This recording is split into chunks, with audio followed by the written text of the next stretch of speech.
The Hollow Hills is a novel by Mary Stewart. It is the second in a quintet of novels covering the Arthurian legends. This book is preceded by The Crystal Cave and succeeded by The Last Enchantment.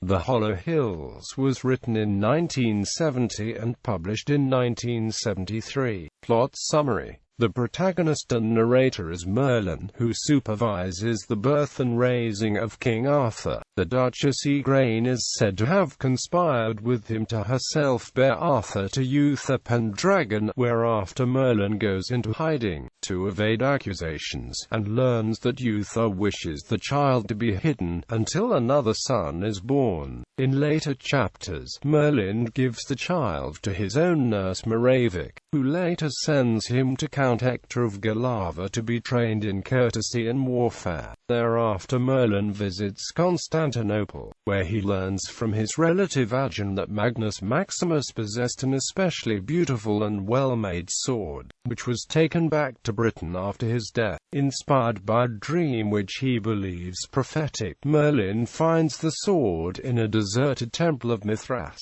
Thereat, Merlin becomes a hermit in an obscure shrine, providing healing to the injured and advice to the insecure. Later, Merlin becomes Arthur's tutor and that of two other boys, Arthur's foster brother Kay and his friend Bedwyr. One day, Arthur discovers the sword of Maximus, his ancestor and Merlin's, hidden in a cave on an island in the center of a lake, and names it Caliban. Later he wins his first battle in a decisive victory against invading Saxons, whereupon his parentage is revealed and he is proclaimed the heir to Uther Pendragon. Shortly before he learns his identity, he mistakenly commits incest with his half-sister Morgase, and thus sires Mordred. When challenged to prove his birthright, he reveals Caliban to the assembled kings.